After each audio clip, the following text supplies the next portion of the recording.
My son sent me a message that cracked something inside my chest. You're not invited to the launch. My partner thinks it's best. I read it once. Then again. Then a third time, like the words might rearrange themselves into something softer. They didn't. They stayed sharp and cold, like a lock clicking shut. My name is Odessa. I'm 67 years old, and I've survived things that would have broken most people. I buried my mother. I raised a child alone. I worked myself sick.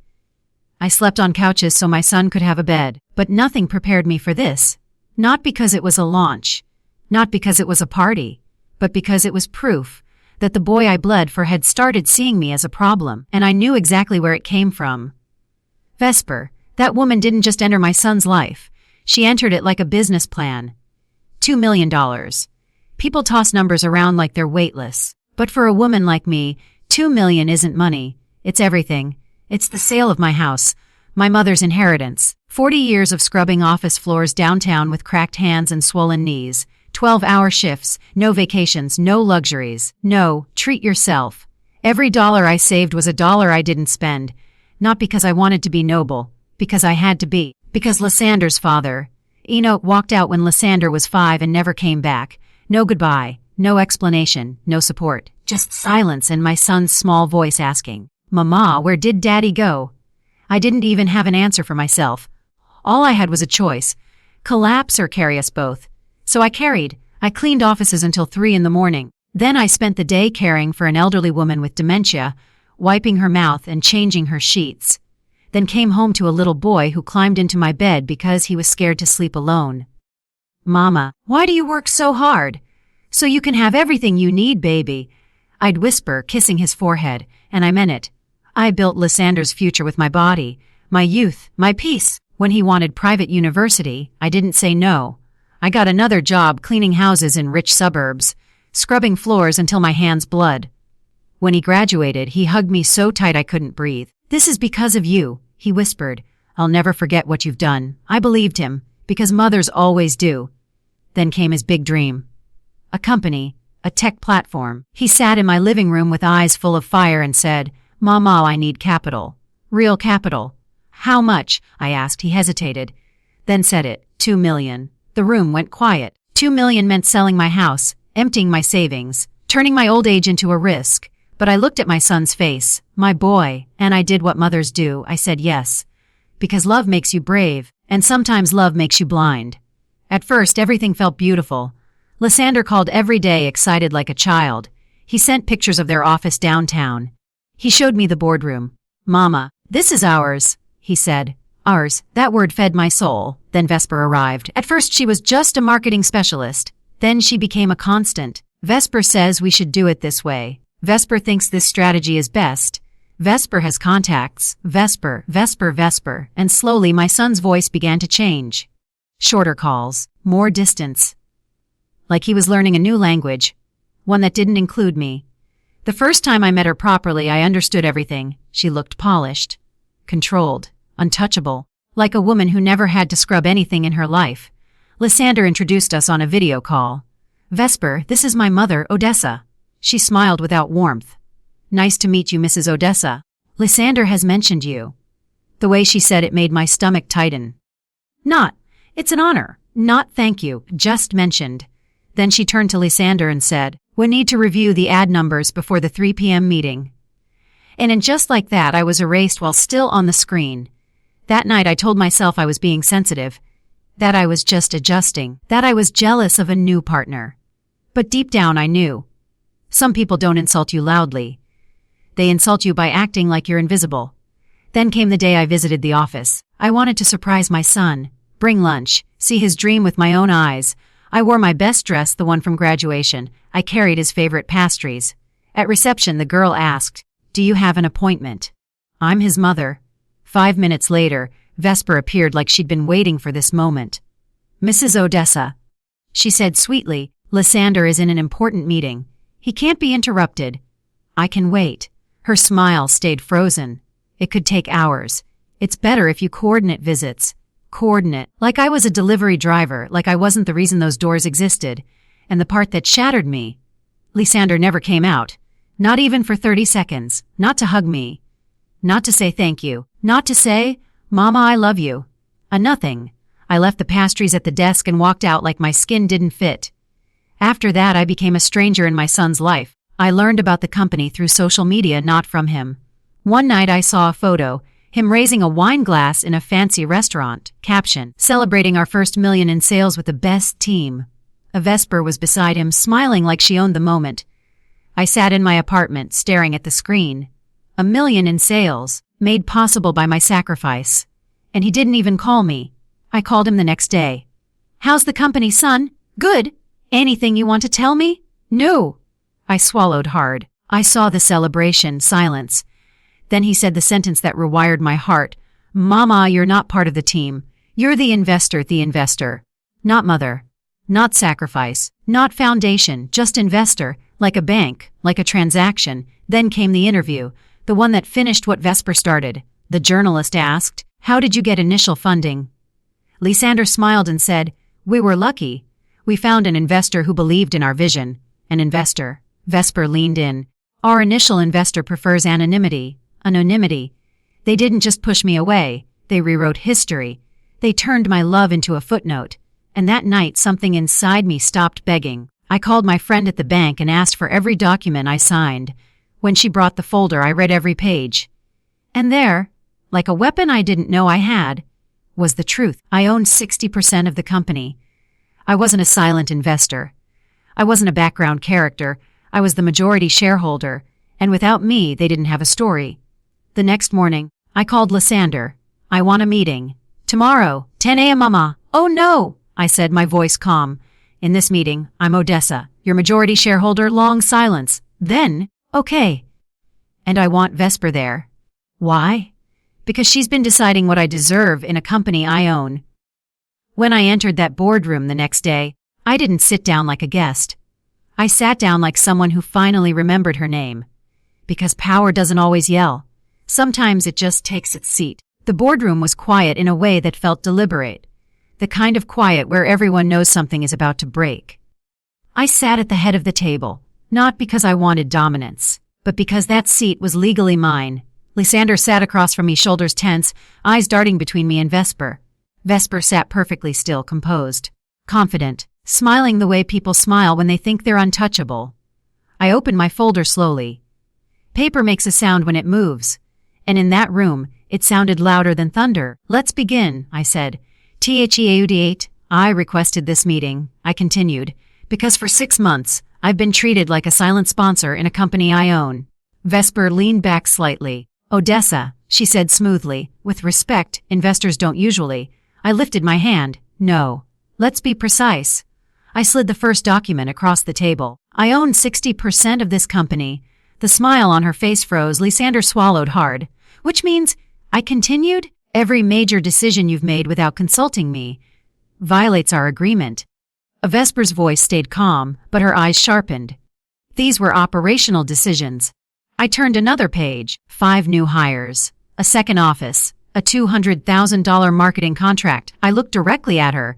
That's not operational. That's strategic. For the first time, she didn't inhale. I flipped to another document. Now let's talk about the narrative. Lysander stiffened. The interviews, I said. The articles. The press. I read aloud, slowly. We found an investor who believed in our vision. I looked up. Is that how you describe the woman who sold her house to fund this company? Silence. Then Vesper spoke, her tone polished. We assumed you preferred privacy. No, I said evenly. You preferred erasure. Lysander finally spoke. Mama, it wasn't like that. I held his gaze. You let it be like that.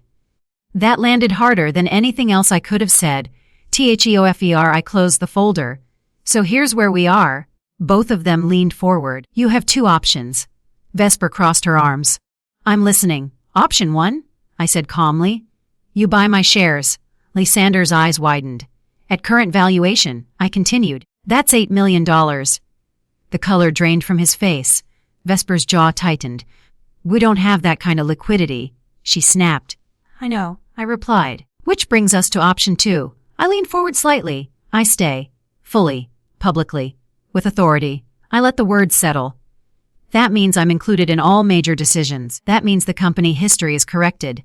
That means I'm acknowledged, not hidden. Vesper laughed once, sharp and humorless. This is emotional blackmail. I stood slowly. No, I said. This is accountability. Then I looked at my son. You learned to talk about professionalism but forgot what integrity looks like. At Elan Bureau KM, Lysander's voice cracked. Mama, would you really risk the company? I didn't raise my voice. I didn't soften it either. Lysander, I didn't risk this company. I paused. I built it. That was the moment his eyes dropped, not in anger, in shame. Teachy Deedlin, you have until tomorrow at 5, I said, gathering my papers. Accept my conditions or I involve my lawyer and exercise every right I have. And Vesper stood abruptly. We need time. You have time, I replied. You don't have leverage. I walked to the door, then stopped. And one more thing. They both looked up. This isn't revenge. I met Lysander's eyes one last time. This is what happens when a woman stops begging and starts remembering. I left without looking back. Teach Kal-El that night. Lysander called me 3 times. I didn't answer, because respect doesn't come from chasing. It comes from silence that finally demands attention. At 5:30 the next evening, my phone rang again. I answered. His voice sounded different. Smaller. Odessa, we need to talk. I'm listening. A long breath. Why accept your terms? All of them. I closed my eyes. Not in victory, in sadness. Because it should never have come to this. Tomorrow, I said. 9 a.m. Weekly meetings start immediately. Then I added quietly, and Lysander, I want an apology. In front of her, he didn't argue. But here the next morning. I arrived early. Too early. Lysander was already there, pale, shaking. Odessa, he said. We have a problem. What kind of problem? He exhaled sharply. Vesper quit last night. I blinked once. Quit. She took 3 key employees. Our CTO, our lead developer, our marketing head. My stomach tightened. And the clients? He nodded slowly. She had clauses in her contracts. My legs felt heavy as I sat. How bad? His voice broke. We lost 70% of our revenue overnight. The room felt hollow. Odessa, he whispered. The company is finished. I was quiet for a long time. Then I said something he didn't expect. She didn't quit last night. He looked up. She planned this for months. I continued. Pushing me out. Isolating you. Building her exit. His hands trembled. You knew I suspected, I said softly. And you didn't listen. Tears ran down his face. I'm so sorry. I stood and placed a hand on his shoulder. Listen carefully. He looked at me like a child again. She took people. She took clients. I paused. But she didn't take your skill. I met his eyes. And she didn't take your mother. Turin, we're going to rebuild, I said. He stared at me. How? Together. I replied. This time, with honesty. He shook his head. I can't ask you for more. I'm not giving more, I said firmly. I'm standing where I always should have been. El saying that day, something shifted forever. Not just in the company, in us. Because Lysander learned that success built on silence collapses. And I learned that love without respect is just slow self-erasure. The office looked different that morning. Not because the furniture had moved or the walls had changed. But because the illusion was gone. The illusion that success comes from speed, ego, and sharp elbows. Lysander stood by the window staring down at the street below, watching people hurry past with places to go and futures they believed were stable. Behind him, the company he thought was unstoppable had collapsed in a single night. Where do we even start? He asked quietly. I didn't answer right away. I walked around the office instead. I touched the empty desks, the abandoned whiteboard, the coffee mugs left behind like ghosts. Then I said the words that would define everything that followed, was start by slowing down. He turned toward me, confused. In tech, slowing down means dying, he said. No, I replied. Slowing down means thinking. Panicking means dying. First, and I sat at the head of the table again, not as an investor, not as a mother, but as the person who had survived real collapse. First, I said, we stop pretending we're something we're not. Lysander frowned. We're not a flashy startup anymore. I continued. We're a wounded company with something to prove. He nodded slowly. That means no fake confidence. No inflated promises. No lies. I looked him straight in the eyes. And no more hiding me. His face tightened. I won't, he said. I swear? I believed him. Not because of the words, but because of the humility behind them. We called a company-wide meeting. Only 12 employees showed up, 12 out of the original 40. They sat quietly, unsure whether they still had jobs or a future. I stood in front of them. "I won't lie to you," I said. "The company is in trouble." No gasps, no whispers. They already knew. "But if you're here," I continued, "it's because you chose loyalty over convenience." I let that land. "And that matters more to me than R.A. Sume's." One man raised his hand. "Are we getting laid off?" I shook my head. "No. But we're rebuilding from the ground up." Together, another voice followed. "Who's in charge now?" I didn't hesitate. "I am," alongside my son. Lysander stood beside me, not in front. For the first time, not leading alone. Teach deferency. That afternoon we worked side by side, no titles, no hierarchy. I listened, really listened, not to pitches, but to people. Why they stayed, what scared them, what they needed to do their jobs well. One young developer said quietly, "No one ever asked us this before." I smiled. "That's why we're still here." T-Fars-Tlent 3 days later, Lysander came into my temporary office, really just a shared desk. "We lost another prospect," he said. I nodded calmly and gained clarity. He looked frustrated. "Mama, Odessa." "Clarity doesn't pay salaries." "No," I said. "But trust does." I picked up my phone. "Watch." I called a woman I'd worked with years ago while cleaning offices. She now managed operations at a mid-sized firm. "Renee?" I said warmly. "It's Odessa." There was a pause, then laughter. "Odessa, oh my God! Where have you been?" "I built something, then rebuilt it." I told her the truth. No polish. "No," she listened, then said, "Come in tomorrow. Let's talk." When I hung up, Lysander stared at me. "You didn't even pitch." I smiled. I connected. Teach Shefty. The next morning, Lysander wore a suit. I wore a blazer I'd owned for 10 years. He was nervous. "They're executives." He whispered. "So were the people who trusted me with their homes, their health, their money." I replied. "People are people." In the meeting, Lysander explained the product. I watched the room.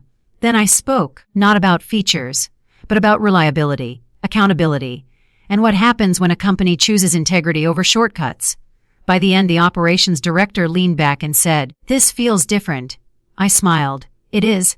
They signed a 6-month contract. On the way out, Lysander hugged me in the elevator. "You did that." "No." I corrected him gently. "Witiachi K-Candy in 8 weeks passed, then months." Lysander changed, not dramatically, but deeply. He stopped interrupting, stopped deflecting, stopped pretending certainty where there was doubt. One night over dinner, he said softly, "I used to think strength meant control." I waited. "Now I know it means accountability." I reached across the table and squeezed his hand. "That lesson cost us a lot," I said, "but it saved more." Past one afternoon, the phone rang. It was one of the employees who'd left with Vesper. "I made a mistake," he said. This place felt human. Lysander looked at me. "What do you think?" I answered without anger. "Second chances aren't free." He nodded. "Start at the bottom," he told the man, "and earn your way back." After the call, Lysander exhaled. Never would have said that before. That's growth. CLSG, the company wasn't the same. It was better, smaller, stronger, honest, and most importantly, built on respect, not erasure. That night, as I locked the office, Lysander said something I'll never forget. "Mama, I didn't lose the company when Vesper left." He paused. I found it.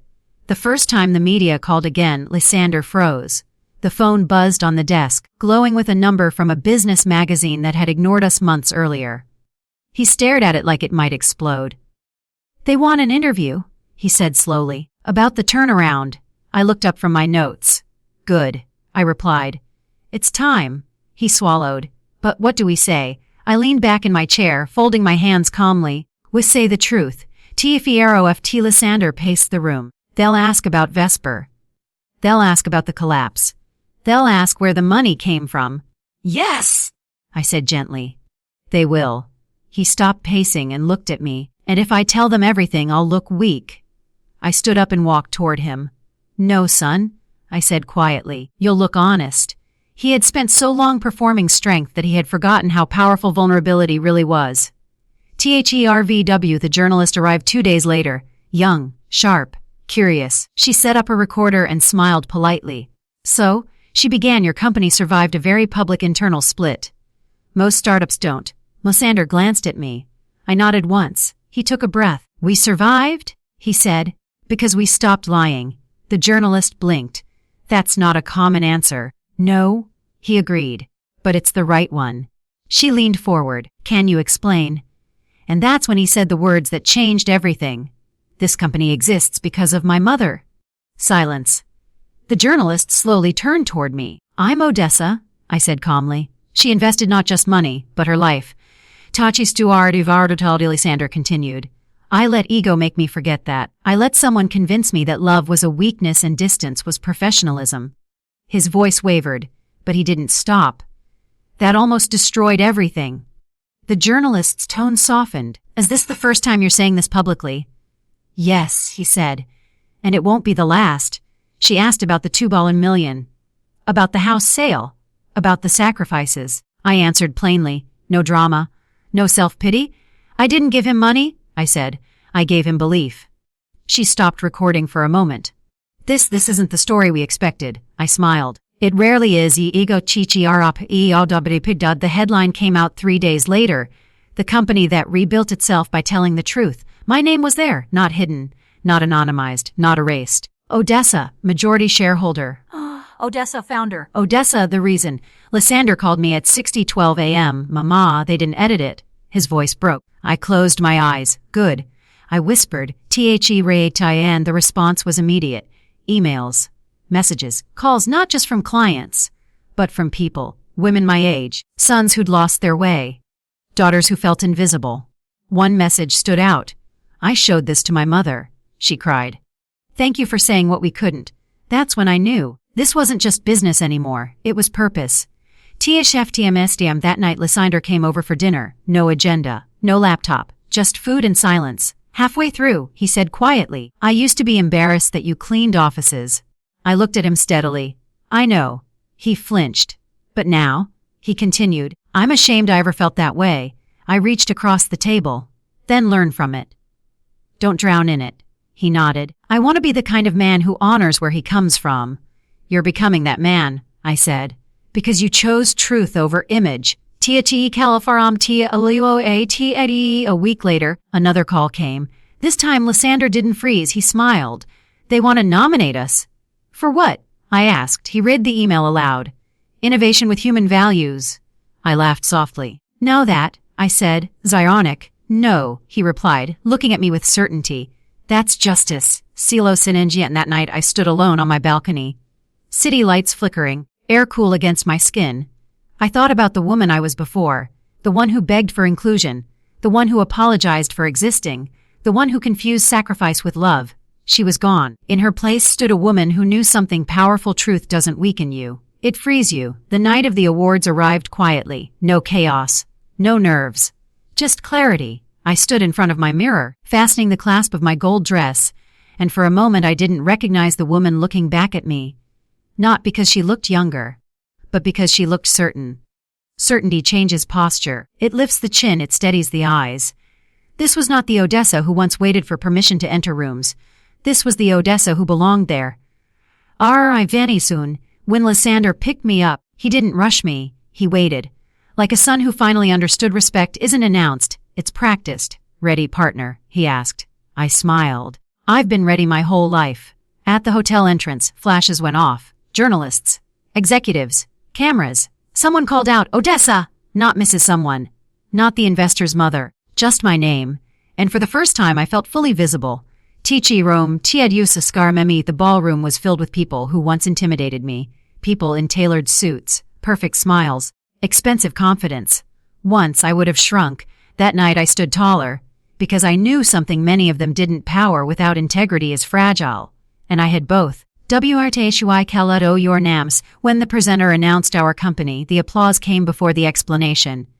Then the words that made the room quiet. This company didn't just rebuild revenue. It rebuilt values. Lysander reached for my hand. You go first, he whispered. I shook my head. We'll go together. We walked to the stage side by side. Not mother and son, partners. THPEHTANGVRTHING. When the microphone was placed in my hand, I felt no fear. Only responsibility. I looked out at the audience. And I didn't see executives, I saw people. Good evening, I began. This award isn't about innovation. It's about courage. The room stilled. For many years, I believed being a good mother meant staying silent, sacrificing, accepting disrespect in the name of love. I paused. But love without respect isn't love. It's erasure. A murmur rippled through the crowd. I was told to stay in the background, to be not interfere. I looked at Lysander, and my son was told that strength meant distance. He nodded, eyes shining. We were both wrong. Ther mommy amide toshiar. To the women listening tonight, I continued, voice steady, especially those my age. I saw heads lift. It is never too late to demand respect, not from strangers, from family, from the people who benefit most from your silence.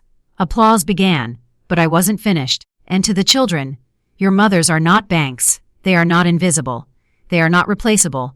The applause grew louder. I finished softly. When love and respect walk together, success follows. After the STA, when we stepped down, people approached me, not Lysander women, tears in their eyes. One whispered, I thought I was too old to matter. I took her hands. You matter more now than ever. Another said, I've been afraid to speak. I smiled. Fear doesn't disappear. You speak anyway. You the moment tshentihi later that night. As the room thinned and the lights softened, Lysander stood beside me. I spent years chasing approval, he said quietly, and nearly lost the person who gave me everything. I squeezed his hand, and I spent years giving without asking. He looked at me. We both learned? Yes, I said, and learning saved us. CLO Sagi back home. I removed my heels and stood barefoot by the window. City lights below. Quiet above. I wasn't thinking about awards. I was thinking about the women who would wake up tomorrow braver, and about the truth I now lived by. You don't lose love by demanding respect. You lose illusions, and illusions were never love to begin with.